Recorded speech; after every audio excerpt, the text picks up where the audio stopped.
They didn't come for a discussion. They came for blood.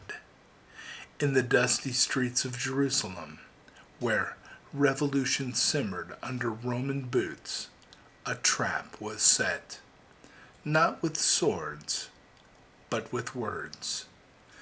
A politically loaded question, a public arena, and a coin.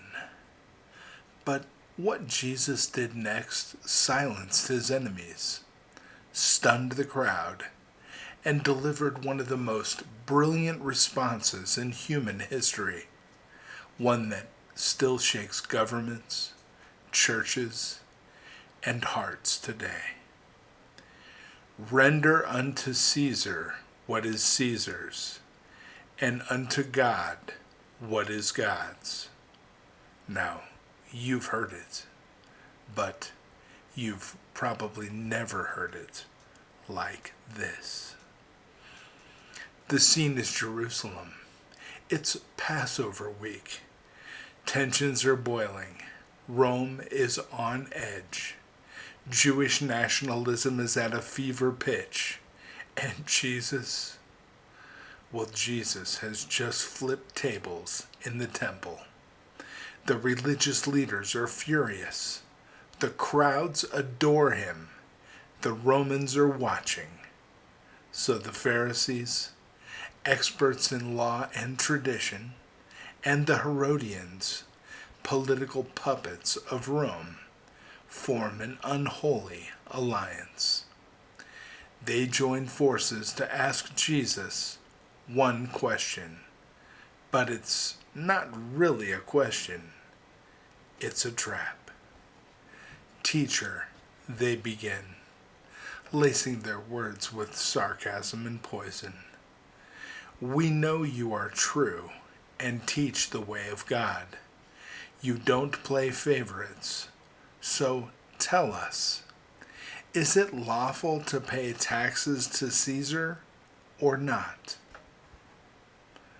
This wasn't just about money. This was a lose-lose situation designed with surgical precision. Say yes. He offends the Jewish people, who saw the Roman tax as a symbol of slavery and blasphemy. Say no. They report him to the Romans for treason, a death sentence. It's the perfect trap. He's surrounded. The crowd holds its breath, but Jesus doesn't even flinch.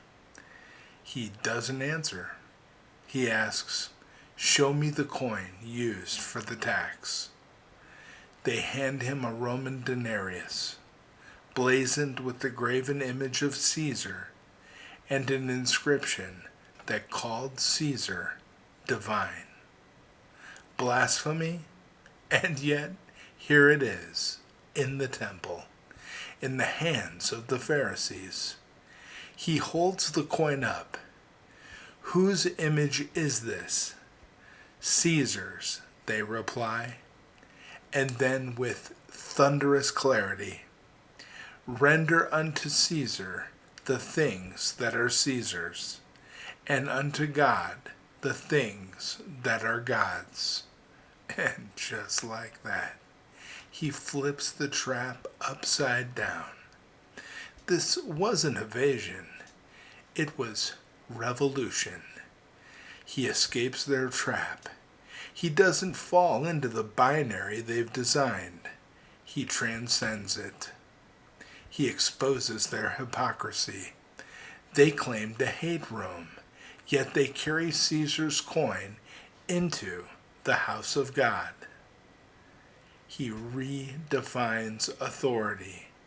Yes, give Caesar his coin, but Caesar doesn't own you. Your soul, your heart, your worship belong to God alone. He reveals identity. Coins bear Caesar's image. You bear God's. The implication is stunning. You owe Caesar taxes, but you owe God your very self. The trap fails.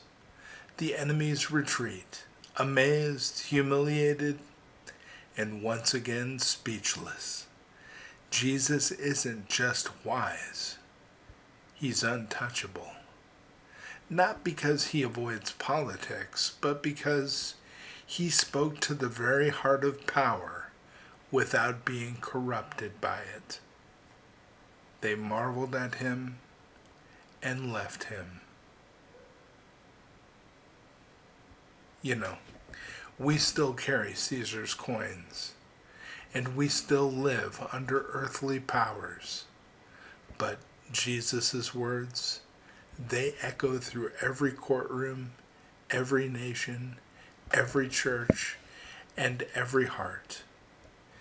Give Caesar his due, but never forget who truly owns you. Your time, your mind, your allegiance, they were never meant for Caesar. You were made in the image of God, stamped with his likeness, redeemed by his blood, called for his kingdom. So here's the real question. Are you giving God what is God's?